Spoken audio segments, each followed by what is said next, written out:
Well, hey, good morning, everybody. Welcome to Lifehouse. So good to see you guys filing in here in the room. Welcome. Glad you're here. If you're online streaming with us, we're so glad that you are joining us as well. Thanks for being here and taking some time on a great August weekend for you to be at church. We're really glad you're with us. I want to give a special welcome to anybody that's here in the room or online that you'd say, I'm new to Lifehouse. Maybe it's your first time or second time being with us. We're especially glad that you decided to join. I don't know why you're here, and maybe you don't know either, but you're here, and so we're really grateful for that.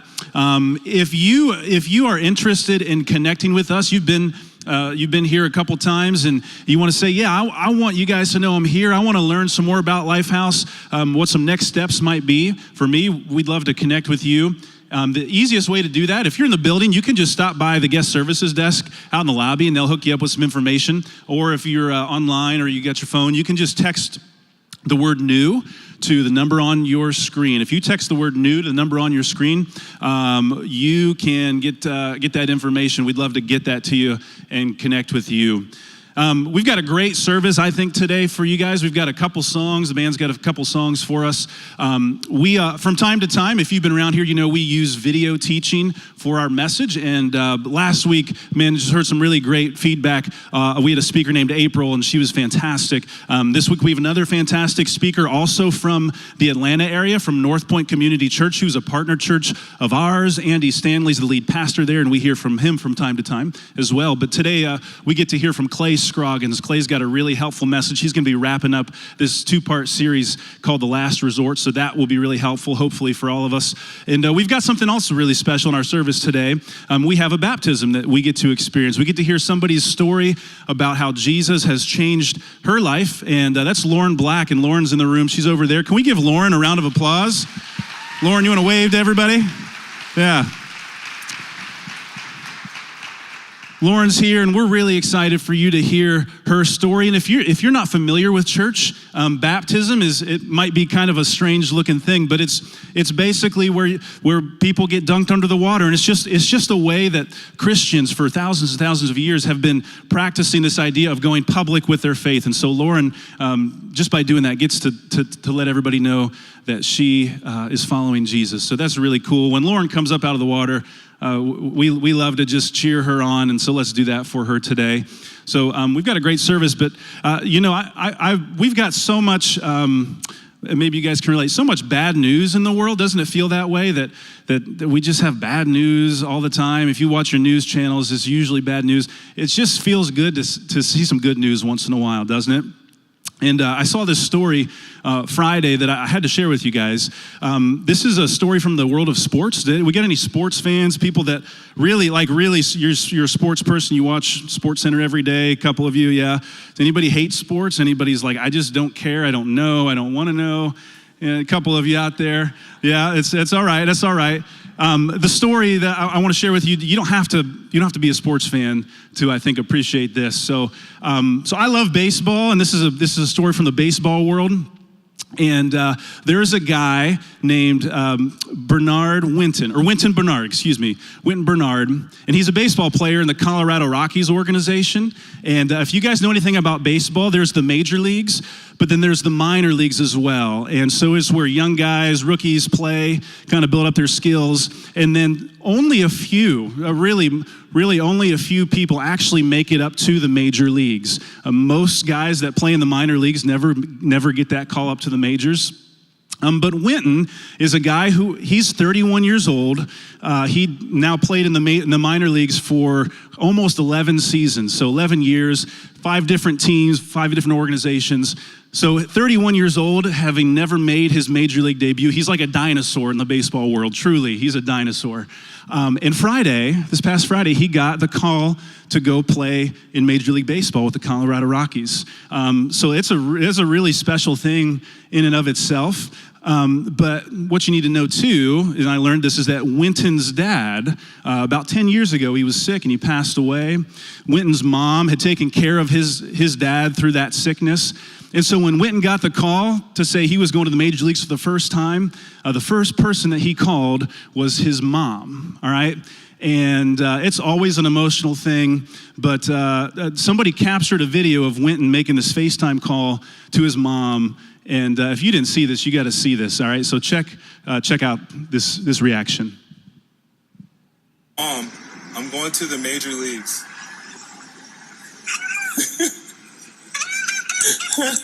I'm going, Mama. I'm going, Mom. I promise. I promise, Mom. I'm going. But you worked hard. You deserve it. You deserved it. Mom, you don't know. You don't know how many times I would think about you taking care of Dad. And it would keep me going. Because I'm like, if she could go through all of that, then I can do this. I can do it. And you give me a lot of inspiration, Mom. And I promise I'm gonna keep working just as hard. When I'm up there, I'm gonna be working just as hard. Whew. Oh man, I mean, we got maybe the guest services people can bring Kleenexes down the aisles, please. I mean, my gosh, I watched that for the first time. I'm crying, my wife's crying. Just wow, what an emotional thing. And you know, if it's never too late for a guy like that, a baseball player who's been around for a long time, finally made his major league debut. It's not too late for him. And when I saw that video, I thought of us as people. Thought of all of us who are here. And I know there are a lot of different people in this room and watching online. Maybe you have been in church and following Jesus for a long time. Maybe you're here again for the first time and you don't know what you believe. Maybe you didn't grow up in church. Maybe you'd say, I feel far from God, and I'm not sure if God could love me because of my past. And one of the things that we want you to know today is just like it's never too late for a guy like Winton to play baseball, it's never too late for us when it comes to God. Because there's a God who made us and who loves us and is always chasing after us no matter what our past is. And so we hope that you feel welcome here today, and we hope you feel that today, that it's never too late for you, it's never too late for me. And we want to sing a song to start off, and as we sing this song, I hope you lean into that. There's a line that says, Jesus, bring it all to peace. And so we want you to lean into that this morning as we sing. Allison's going to lead us, so I want to invite you guys to stand, and let's sing together.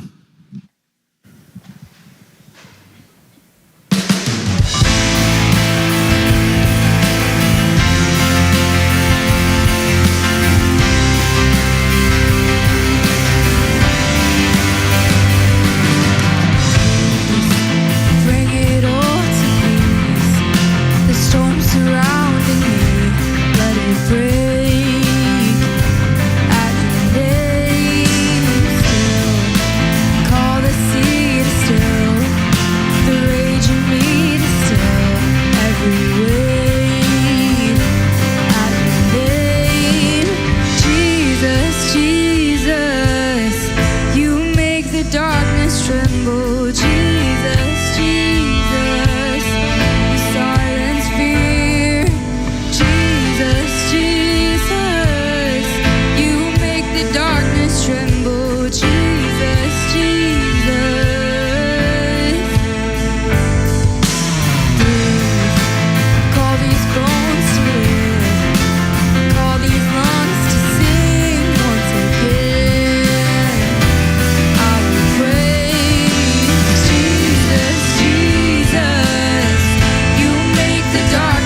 You unravel me with a melody.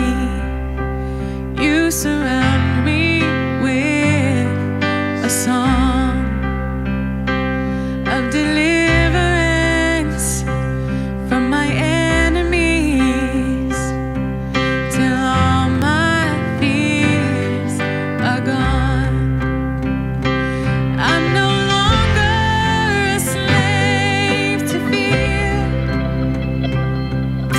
I am a child of God. I'm no longer a slave to fear. I am a child of God.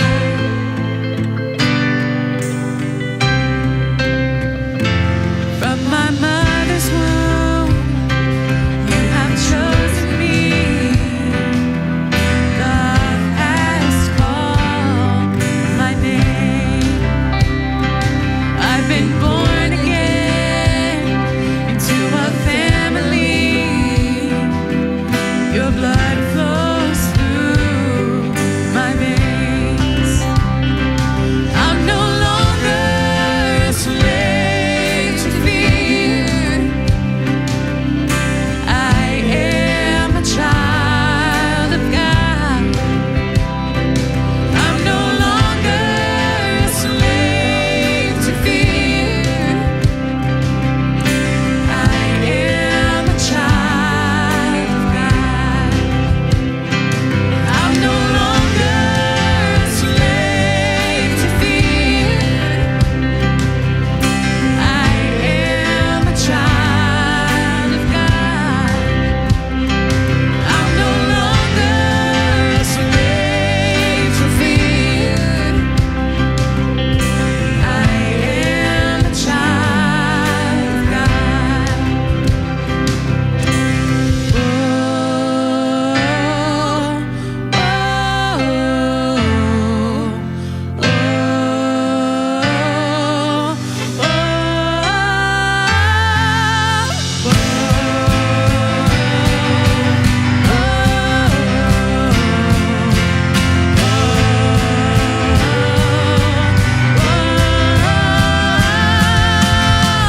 You split the sea so I could walk right through it.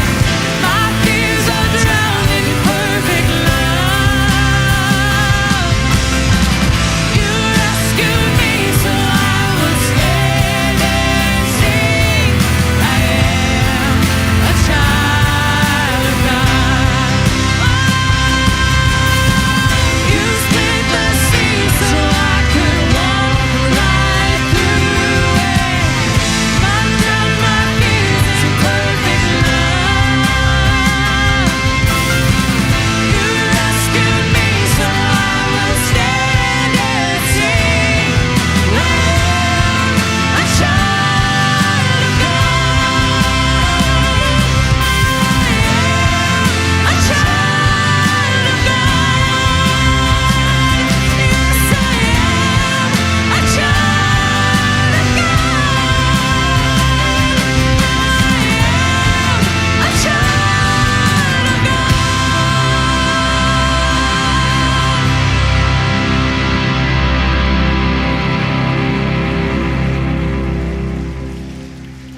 That's how great God's love is for us, is that we can be called his children. Thanks, guys, for singing with us. I want to invite you to take your seats. And as you do, like I said, we get to hear Lauren's story about how Jesus has changed your life. So let's check it out.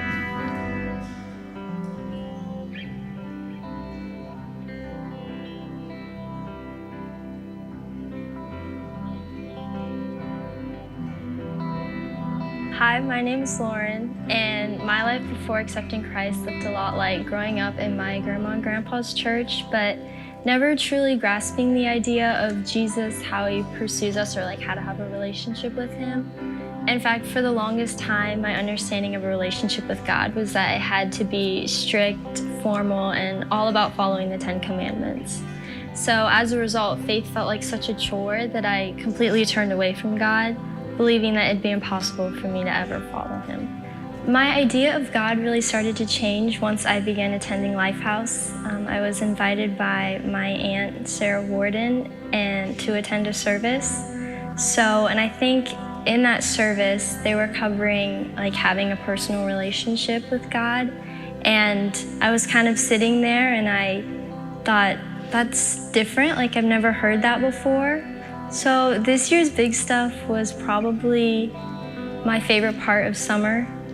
It definitely accelerated my faith a lot more than I thought. The sessions, the worships were amazing, and they really gave me a lot to think about and a lot of phrases that I could remember to help me further my faith even after Big Stuff ends. My life after accepting Christ has definitely changed a lot, but I would say it's changed more internally.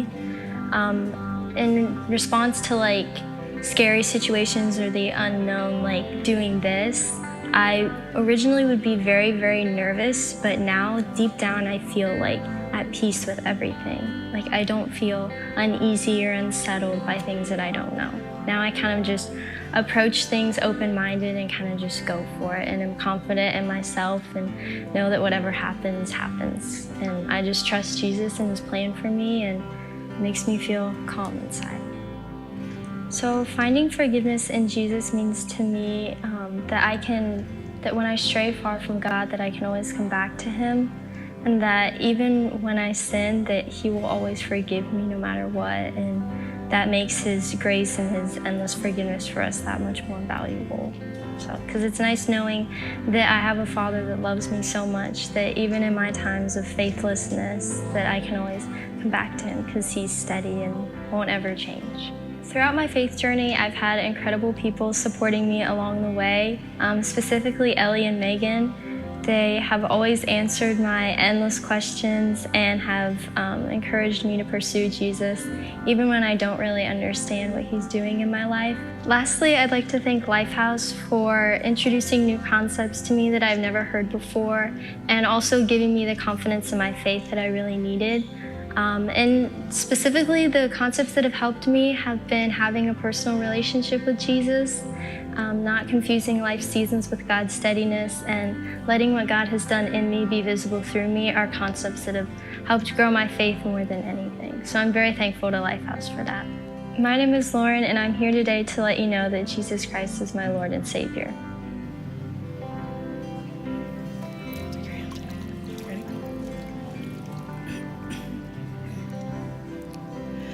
Lauren, it's been such a fun blessing for me and Courtney and McKenna to get to lead you just throughout your faith journey. And there's probably a million things I can say about you, but I'm just so proud of you. And I know all three of us are so proud of you just for how you pursue God and how you dig deeper in your faith. And I love that you're always learning and always growing. And yeah, you've just been such a blessing to lead. And I'm so proud of you for taking this next step in your faith. So it's my honor to baptize you in the name of the Father, the Son, and the Holy Spirit.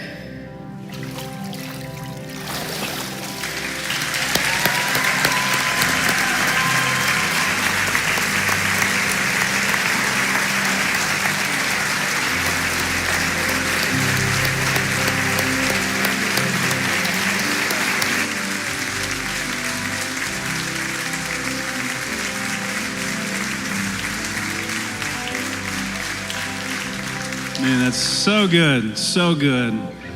Lauren, thanks for your courage. Thanks for sharing your faith journey with us and for letting us be a part of that. It's so encouraging to see students taking steps like that. And it's encouraging to see adult small group leaders who poured into Lauren's life, just support her and be a part of that. That's why we do what we do around here. You know, our mission is to lead people into a growing relationship with Jesus. And we hear stories all the time about how that's happening in this room, in our kids' environments with students.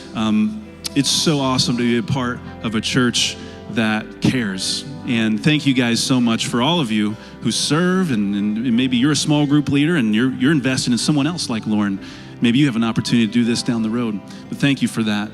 And you guys know this too, that none of this is possible. You know, we don't get to do what we do and work at this mission without people like you who give and resource the mission. That just doesn't happen without that. And so I want to say thank you to those of you who consistently give of yourselves and you sacrifice.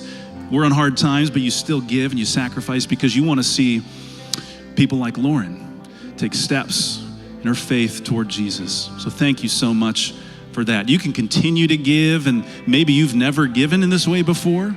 And if you haven't, I want to invite you to do that. It's a great way to grow your own faith and invest in others.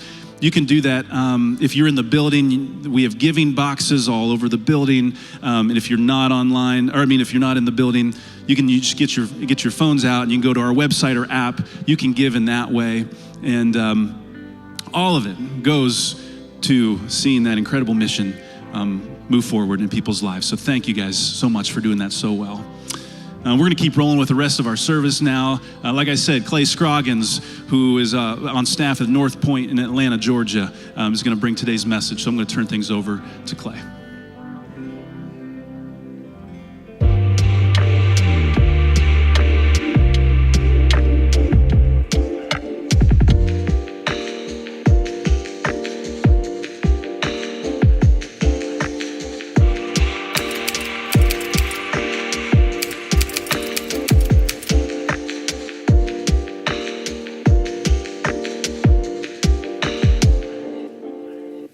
Well, good morning, everyone. Hope you're feeling good, or hello to you, whatever time of day it is.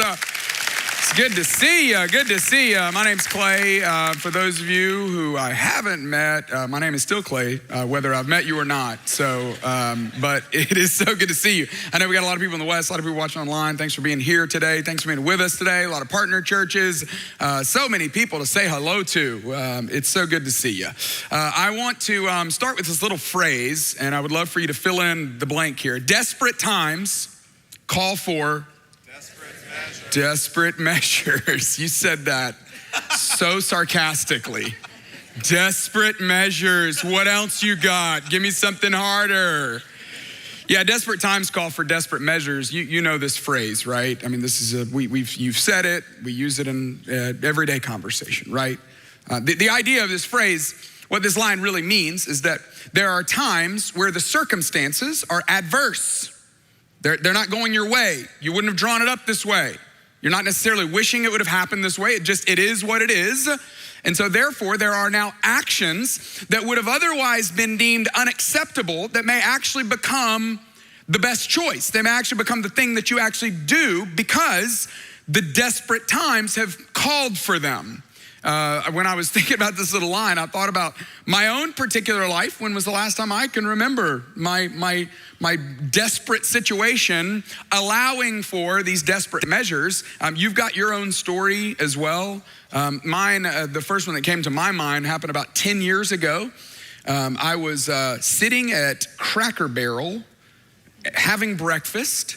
It was a wonderful morning. I was in that season of life. You ever had these seasons where you're kind of focused on not letting your technology win, trying to be more present with the person that you're with? And so I didn't have my ringer on. I had the phone turned face down. I was not paying it any attention, despite the fact that my wife was 9 months pregnant.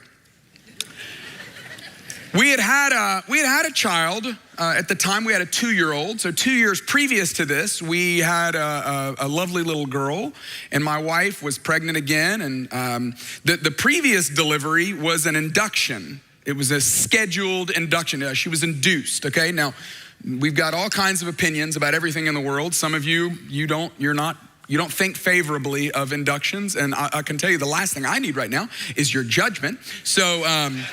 And I say that knowing that you will willingly give it to me, and you are welcome to, but I'm just telling you I don't need it. Nonetheless, the second child was coming and was scheduled to be induced the next day. So in my mind, the thing that I loved about the idea of the induction is it felt scheduled. We weren't having a baby today, we're having a baby tomorrow.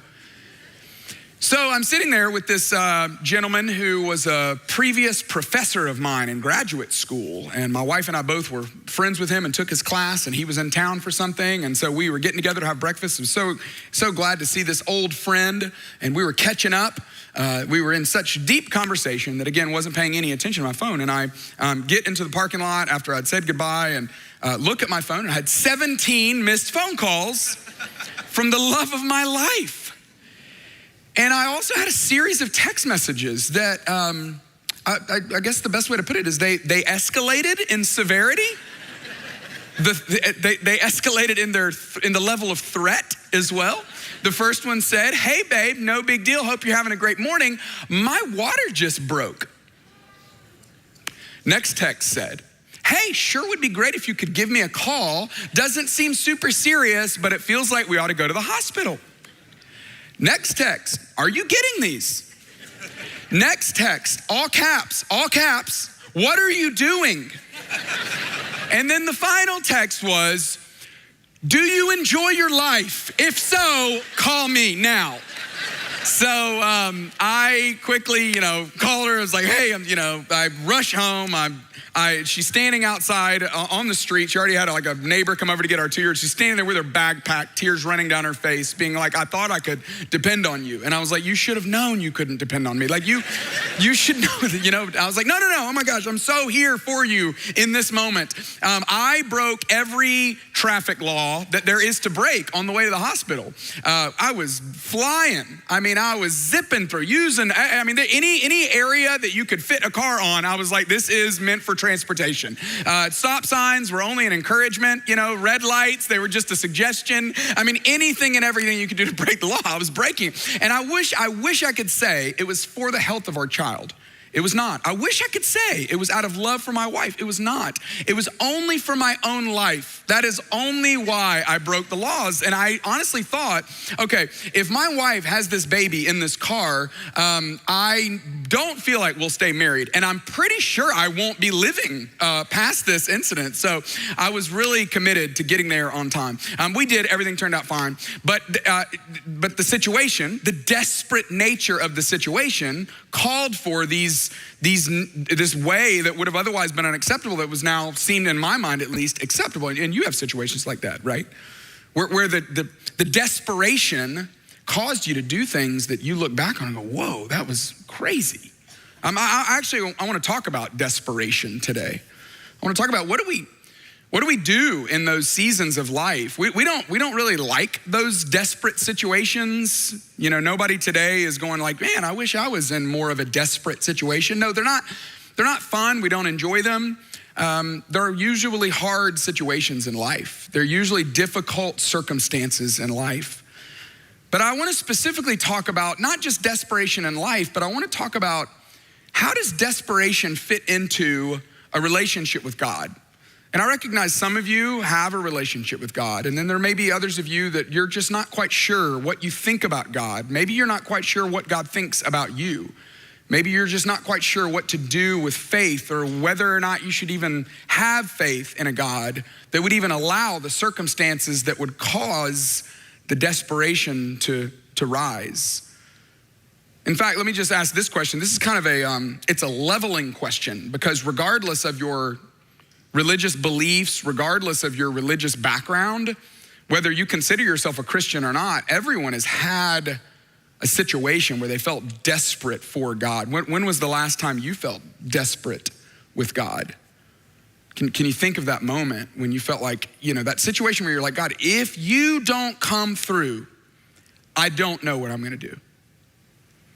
Maybe it was a job you were trying to get. Maybe it was a check that you needed to come in the mail. Maybe it was approval that you needed for something. Maybe it was to get into something. Maybe it was some kind of health scare. But it's usually those situations that feel out of our control, where we feel like, God, we need this outcome to go the way we need it to go, and we feel desperate for it.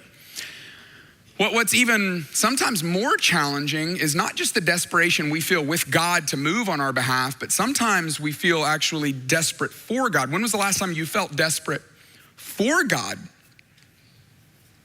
God, more than needing approval for this, more than needing the outcome to go my way for this, more than needing the check to come in the mail, more than needing this to clear up, I need you. I mean, I need you.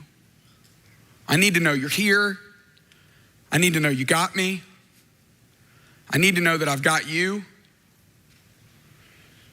That's what I want to talk about today, is I want to talk about those moments in life where we're completely out of options, where we've run out, we've tried everything. We're going to look at this story that's found in this one particular chapter in one of the accounts of Jesus' life. It's in Mark 5. If you have a Bible, you can turn there. If you have technology on your phone that you use as the Bible, I would love for you to open it up, because I want to read this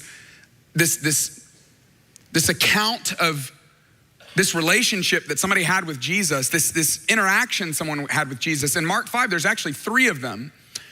And in all 3 of these stories, we're only going to look at the last one, but in all 3 of them, these are stories of people who were desperate. They didn't have anywhere to turn.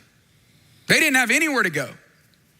They didn't have any options left on the table. They had tried everything else. In some of their situations, everything had been tried on them.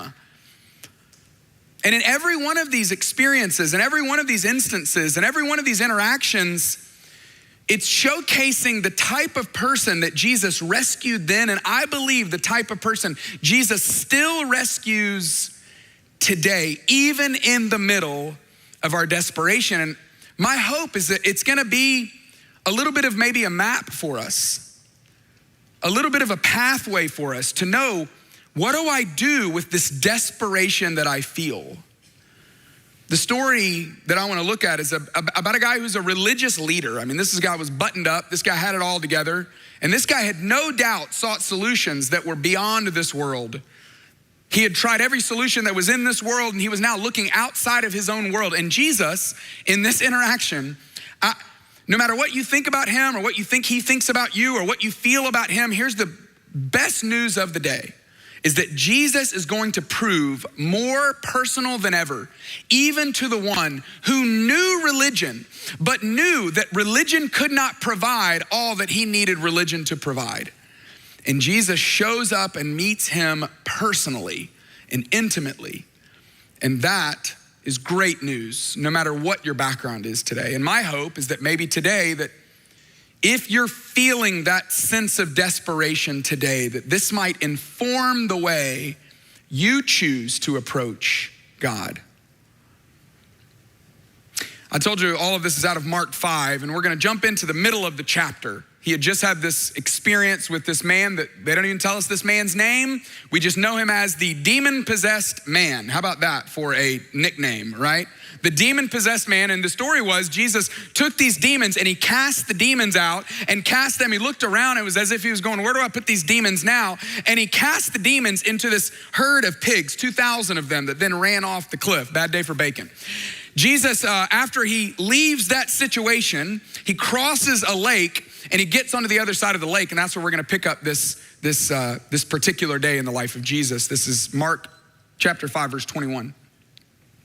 When Jesus had again crossed over by boat to the other side of the lake, a large crowd gathered around him while he was by the lake. This is a common theme in his life. There's always people pressing, always people wanting, always people desiring. Hey, help me figure this out.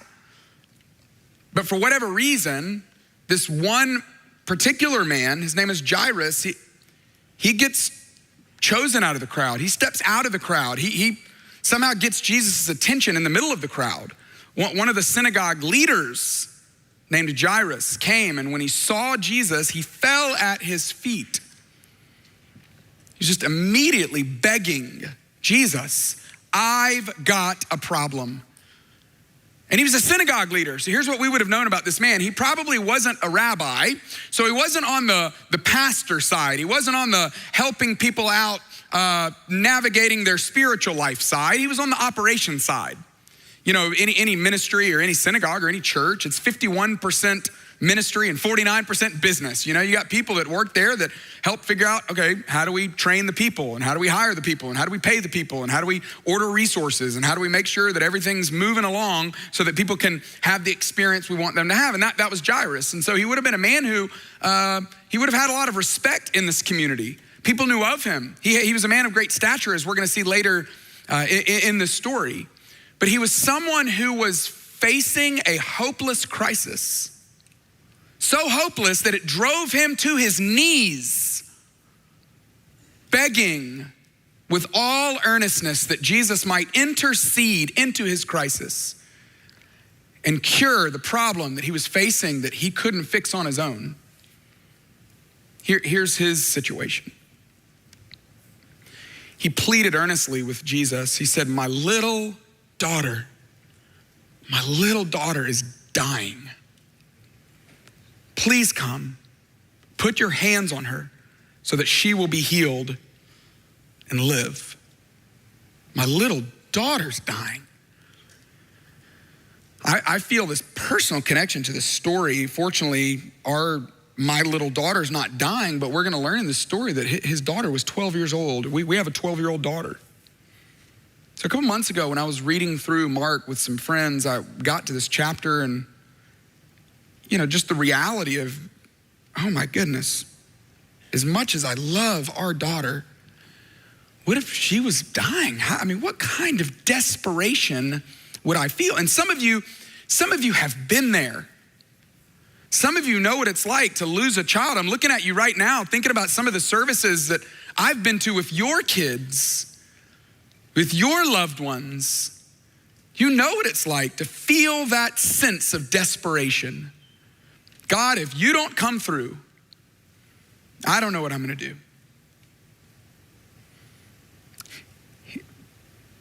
The way Jesus responds to this, it's just so simple, so personal, but so beautiful. I love this little line. In fact, for some of you, this might be the line that sticks out for you today. It's simple, it's not profound, but it's powerful. Look at how he just simply put this. He said, so Jesus went with him. He went with him. Hey, I'm so sorry. I'm not making you any promises. I'm not telling you what's gonna happen. I don't even know how hard this is gonna be, how challenging it's gonna be, but if there is a mess in your life and you are inviting me into the mess, I'm in. I'm in. And Jesus went with him. And he'll go with you too. If you invite him in, he will say yes.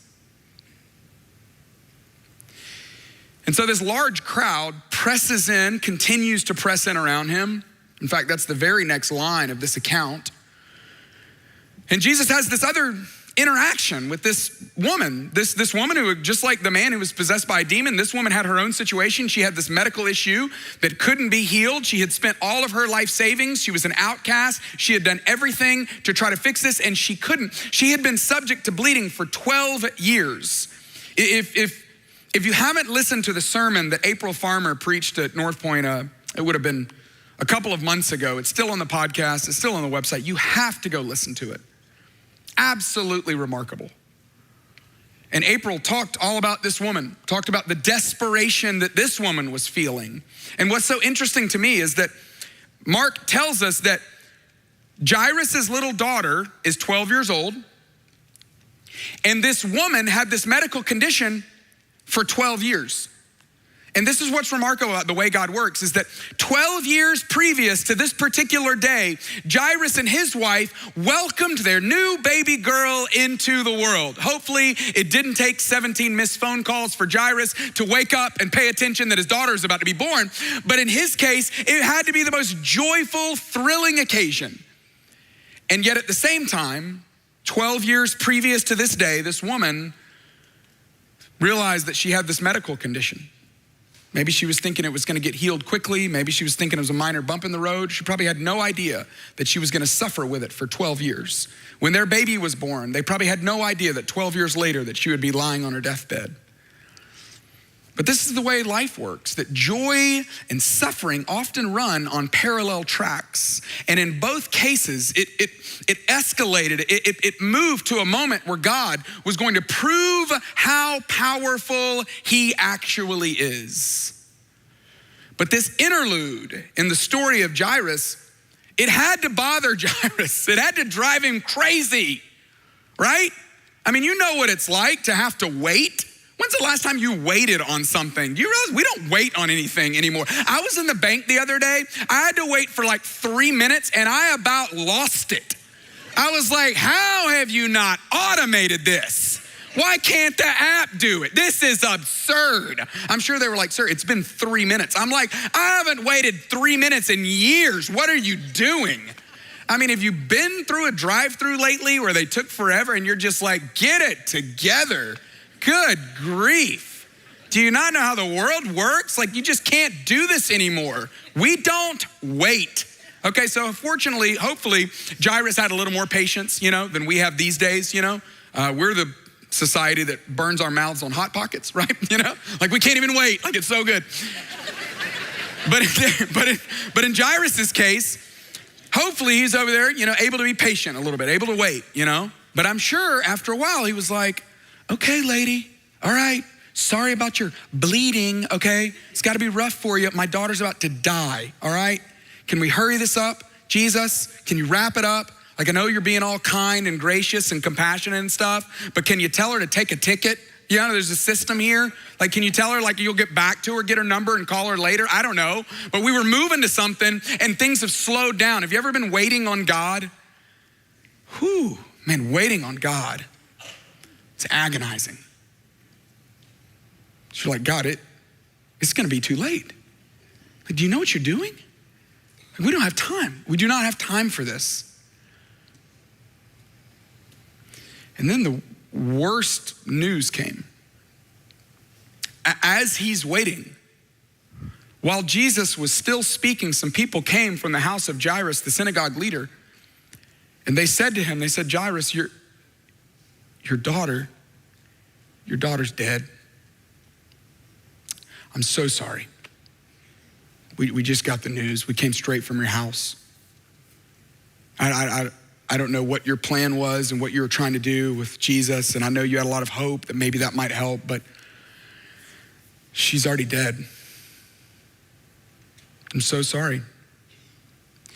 And then they ask him this question that I don't know if you've ever used these exact words, but I felt this way, and I'm sure you felt this way before. They said, why bother the teacher anymore?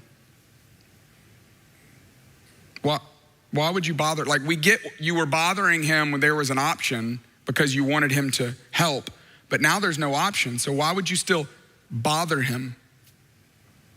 Have you ever felt like you're bothering God? Have you ever prayed for something so earnestly and so consistently and so faithfully?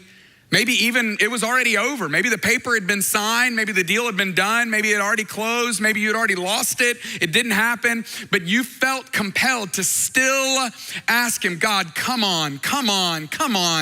Can't you come through? Can't you undo it? Can't you change the outcome? I feel like I'm bothering you, but can't you please come through? Here's one of the things we learn about the way Jesus responds to Jairus is that Jesus does not seem the least bit bothered by Jairus. And I hope today that you take a lot of comfort in the fact that God is never bothered by you. He's never bothered by you. He's not annoyed at you. Your desperation does not turn him off, put him off. He loves it. He welcomes it. He invites it. And Jesus overheard. He overheard them ask him this question, and it must have triggered him. Because he looks at Jairus and he tells him, he says, Jairus, don't be afraid. Just believe. Afraid of what? Afraid that the reality of what you just heard is actually true? Afraid that you won't be able to handle the terrible news you just got? Afraid that this is the end of the story? No. Don't be afraid of any of that. You just continue to bring your desperation to me.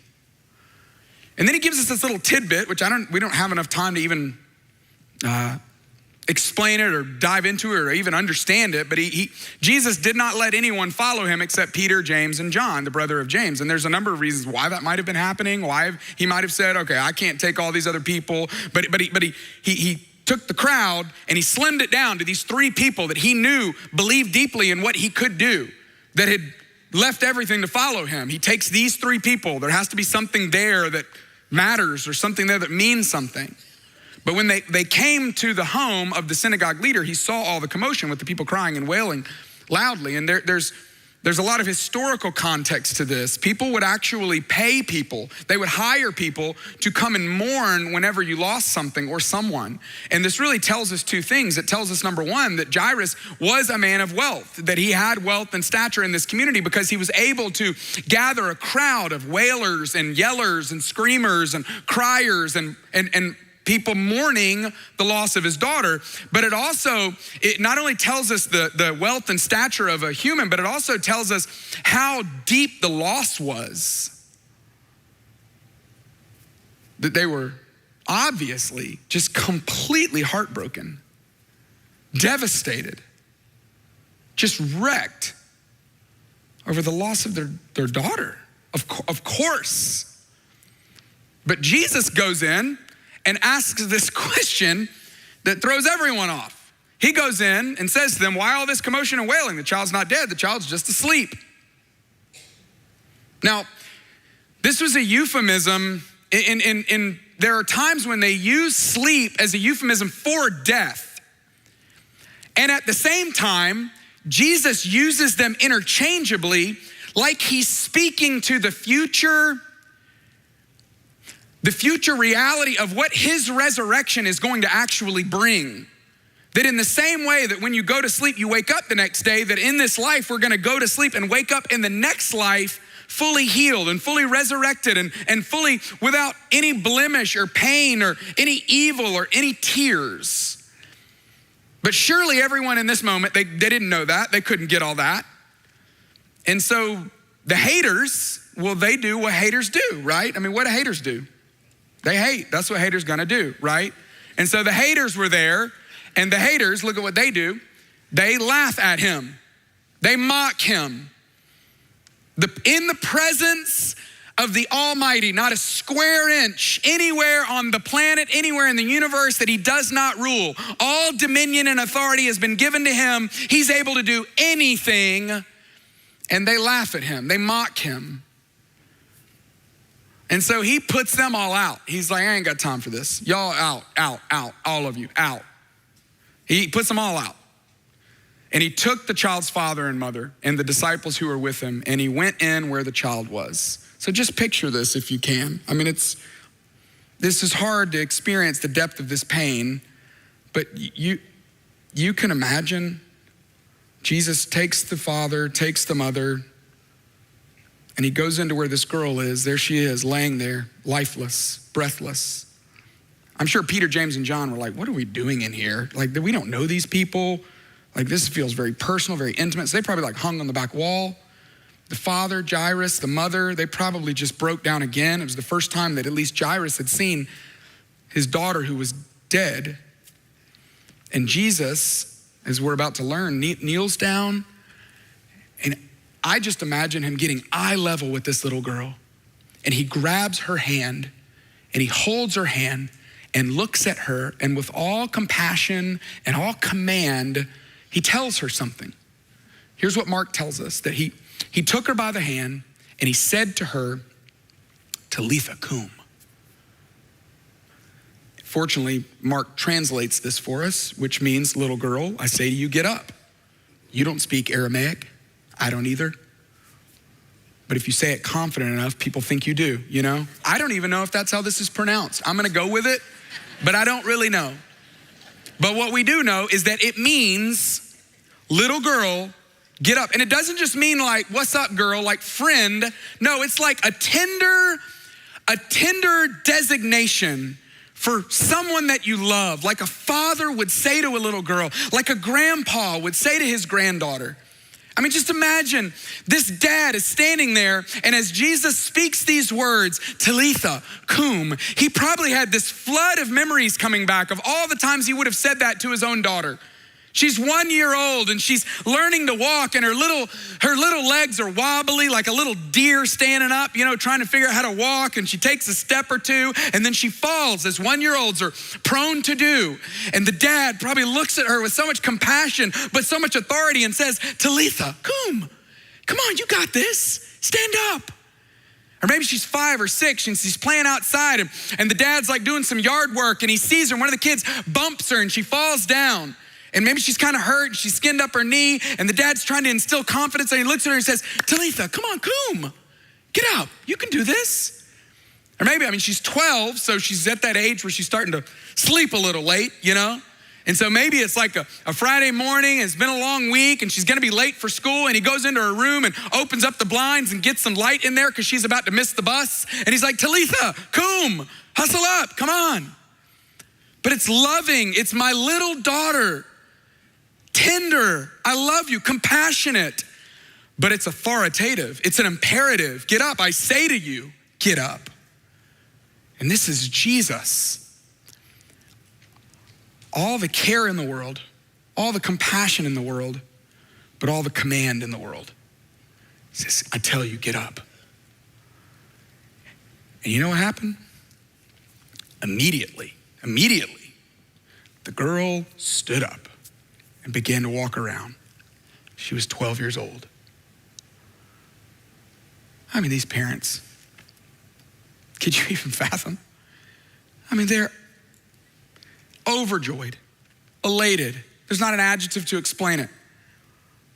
Mark tries, he says, they were completely astonished. They couldn't believe it. I can't believe God did this. And Jesus gives strict orders for them not to let anyone know about this. That's another story for another day. And then he tells them, hey, get this girl something to eat. Why is nobody on their way to Chick-fil-A? Come on. Get her some nuggets, get her some waffle fries. What are we doing here? Let's help her out here. Come on. I know for some of you, maybe you're thinking, well, God hasn't done that for me. Maybe some of you are in the middle of a situation where you're praying for this kind of resurrection. But for all of us, whether we're in the middle of a desperate situation or not, I think this teaches us something that has the opportunity to help us understand what to do about our desperation, how we can approach God. In fact, that's what I want to do just for the remaining few minutes that we have, is what does this interaction with Jesus teach us about how we can, not should, how we get to approach God. What do we do with that desperation that we feel? God, I need you to come through. What do we do with all of that? How does God feel about all of that? Here's the first thing we learn is that God isn't turned off by your desperation. God's not turned off by your desperation. In fact, God welcomes your desperation. This is what always baffles me about God, is that God has this reciprocal nature about himself. When you draw near to God, James tells us that God draws near to you. When you return to God, what does God do to you? He returns to you. When you seek after God, what happens? It's in the seeking that you find God. Now, this is not the silver lining. The silver lining is not, and they got to know God better. No, that is the main thing.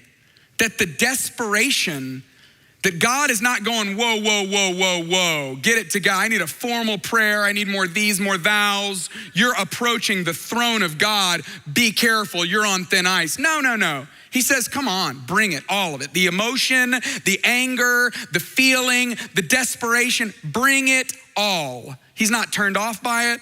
He's not put off by it. No, he says, come on, bring it all. He loves your desperation. He loves it. We also learned that God isn't put off by being your last resort. As far as we know, Jairus was like, if this doesn't work, I don't have any other option. It seems like he had done everything else.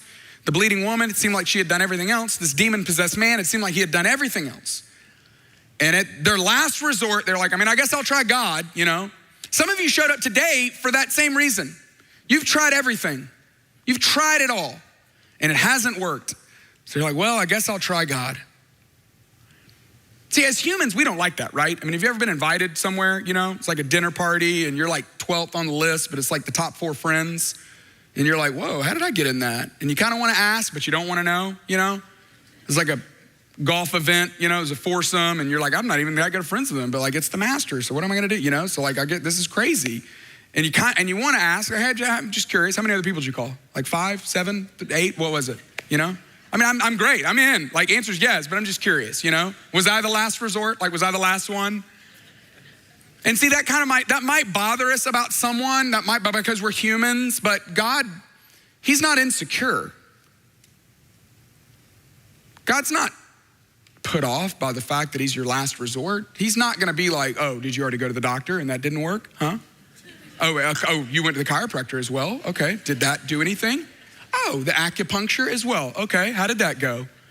You even went to get your tarot read? Is that a thing? Oh, you did that too? Okay, well well, we're gonna really have to talk about that. How dare you? I am not gonna let you live any of that down. I'll help you, but I'm gonna remind you about that every single time we talk. No, he doesn't do any of that. He's just like, come on. I'm fine. If I'm your last resort, that's fine. Because he's not insecure. He just wants you. That's why he loves your desperation. He just wants you. In fact, Jesus, when you decide to turn to him, what you're gonna find is that he's a safe refuge, even if he's your last resort. He'll never make you feel guilty. He'll never make you feel shame. If you feel any of that, it's from somewhere else, but it's not from him. Now, the last thing we learn is that the desperation, it deepens your relationship with God. That's what it does. That's the best part about the desperation, is it deepens your relationship with God. Imagine Jairus for the rest of his life. I'm sure he just felt so connected to Jesus. Of course, Jesus healed his daughter, but even if he hadn't, he would have had this experience with Jesus that would have changed everything. Did you hear what happened to the daughter, by the way? Have you heard the end of the story? Some of you are like, what verse is this? No, it's not in there. I'm just telling you, I know what happened. She died. I don't know how long it was, but I'm just telling you, the daughter died. Because there's a 1-to-1 ratio, like that's what happens, you know? Like she did eventually die. Maybe she lived long enough to where she got to, experience the joy of a wedding. Maybe she got to have a child or 2 or 3 or whatever. Maybe she got to do a lot of great stuff and made Jairus a grandpa and all this stuff, but eventually she did die. It's not about she lived. That's not the point of this, because we do all eventually die. And I'm not making light of the fact that sometimes people do die. It is hard and painful and we miss them, but we are all going to die. But how sad would it be that while we're alive, that we miss out on the greatest joy of life, which is knowing him? See, Jesus showed up, but it wasn't just to enhance the circumstance. In fact, that's not even what God doesn't just want to enhance your circumstance. He doesn't just want to come through so that your life will be better. He doesn't just want to come through so that you'll experience the joy of getting into the school or having the deal go through or experiencing the joy of the relationship that might happen out of it. No. He just wants to develop and deepen your relationship with him. That's the whole point of it, is that he's powerful enough to move. He's powerful enough to resurrect. And in the middle of your faith in him to come through, you get to know him. And you don't have to wait till it gets really bad. You don't have to wait until you're at your wit's end. You don't have to wait until you're at the end of your rope. What if you decided to turn to him now? What if he was your first response as opposed to your last resort? How much more would you know him? How much more would you get to walk with him? How much more would you get to experience his love and his grace and his presence and him accepting the invitation? So why not? Instead of just waiting, why not just come to him now? Bring all the desperation to him now. In fact, don't even wait until you feel desperate. Just go ahead and start now by saying, I want to let you know I'm all in. I want to already be all in. And you might be at a place where you're at the end of your rope. I am so sorry. What's remarkable is that God sometimes uses the end of our rope as the beginning of hope. And maybe that's where God has you today, that he wants to instill hope in you as you put your trust in him. Not that he'll come through, maybe he will. And unfortunately, as we have all experienced, sometimes he doesn't. But pray for it anyway. God, would you bring that kind of resurrection to my situation? And pray for it desperately. Pray for it with passion. Beg him. You're not bothering him. No, bring it all to him. And as you do, you're gonna get to know him in a way that you wouldn't otherwise get to know him. And that is the best news of it all. That's what God wants us to do with our desperation. Heavenly Father, I pray that, God, all the situations right now, God, that are in limbo, I can't imagine how many of them there are where people are just hoping, wishing, praying, begging, come through, come through. God, I pray that you would. I pray that you would bring resurrection to relationships and businesses and careers, that you would bring hope to hopeless situations. And God, in all the places that it seems like you're not, or it seems like you don't, or it seems like you won't, God, I pray that we would find hope and joy in that deeper relationship with you. You have all the joy in the world waiting for us as we get to know you, as we deepen our relationship with you. That's the richness of life. That's the true way of life. So we pray that you'll come through. But God, even when you don't, I just pray that that desperation will lead to a deeper relationship with you, as you've done so many times before. And we pray all this in Jesus' name. Amen. Amen. Thank you guys so much for spending time with us this morning. We hope you guys have a great rest of your week, and we will see you next week. You guys are dismissed. And a little bit of chicken fried. Cold beer on a Friday night. A pair of jeans that fit just right. And the radio up. I like to see the sunrise. See the love in my woman's eyes. Feel the touch of a precious child. And know a mother's love. It's funny how it's the little things in life that mean the most. Not where you live, what you drive, or the price tag on your clothes. There's no dollar sign on a piece of mind. This I've come to know. So if you agree, have a drink with me. Raise your glasses for a toast to a little bit of chicken fried and cold beer on a Friday night. A pair of jeans that fit just right. And the radio up. I like to see the sunrise. See the love in my woman's eyes. Feel the touch of a precious child. And know a mother